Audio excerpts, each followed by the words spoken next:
Halo semua, Assalamualaikum warahmatullahi wabarakatuh.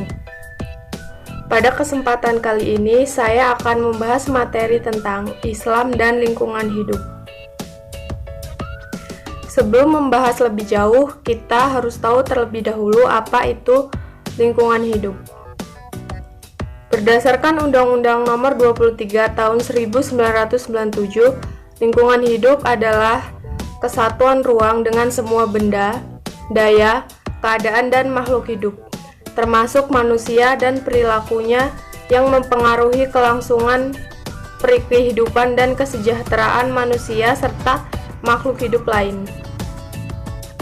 Komponen makhluk hidup terbagi menjadi dua, yaitu biotik dan abiotik.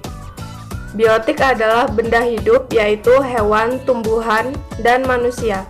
Sedangkan abiotik adalah benda mati, mencakup air, tanah, udara, dan lain-lain.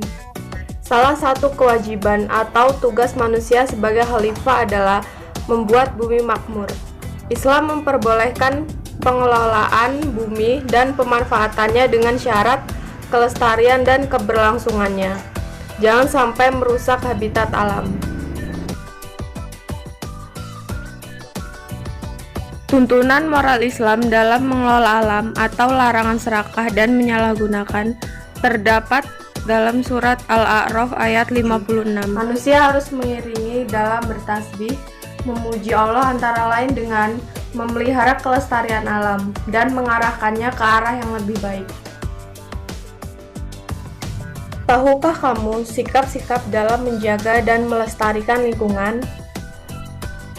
Sikap-sikap dalam menjaga dan melestarikan lingkungan terbagi menjadi 5, yaitu konservator, inovator, transmitor, transformator, dan organisator. Konservator yaitu memiliki sifat pemelihara, baik sesama manusia atau kepada alam dan lingkungan. Inovator yaitu memiliki sifat pengembangan, pembaruan, sifat kreatif dan inovatif dalam memodernisasikan atau pembaruan kelestarian. Transmitor yaitu sebagai penerus yang dapat menirukan suatu perilaku yang baik. Transformator yaitu sebagai penerjemah atau sebagai pengingat kepada sesama. Organisator yaitu sebagai penyelenggara atau pelaksanaan proses pembentukan lingkungan hidup agar lebih baik dan bisa menjadi contoh serta panutan yang baik. Tahukah kamu apa itu 4R? Istilah 4R adalah solusi untuk menanggulangi pencemaran lingkungan. Yang pertama ada reduce, artinya mengurangi pemakaian barang yang tidak digunakan.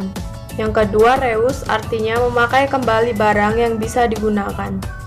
Yang ketiga recycle, artinya mendaur ulang barang-barang yang masih bisa digunakan. Yang keempat, replant, yaitu menimbun sampah organik untuk dijadikan kompos. Tugas manusia sebagai khalifah, yang pertama ada al-intifa, adalah mengambil manfaat dan mendayagunakan dengan sebaik-baiknya. Dalam pengelolaannya harus memikirkan untuk kehidupan berikutnya. Yang kedua ada al-intibar, artinya pelajaran atau mengambil pelajaran, memikirkan serta mensyukuri kejadian alam semesta.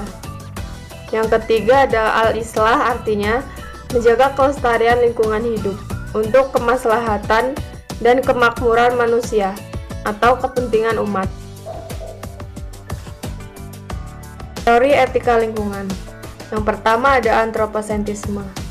Teori ini memandang manusia sebagai pusat dari sistem alam semesta. Manusia dan kepentingannya dianggap yang paling menentukan dalam kebijakan yang diambil. Yang kedua ada biosentrisme, adalah sebuah keyakinan bahwa manusia memiliki kaitan erat dengan makhluk hidup lainnya.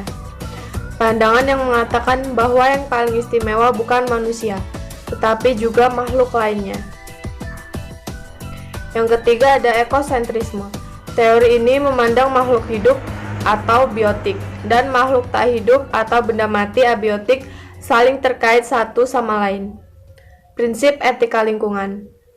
Sikap hormat dengan alam dengan cara merawat atau memelihara.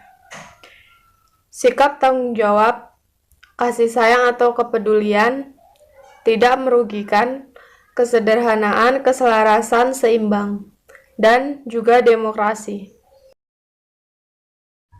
Mungkin hanya itu saja yang bisa saya sampaikan. Kurang dan lebihnya saya mohon maaf dan kepada Allah saya mohon ampun. Wassalamualaikum warahmatullahi wabarakatuh.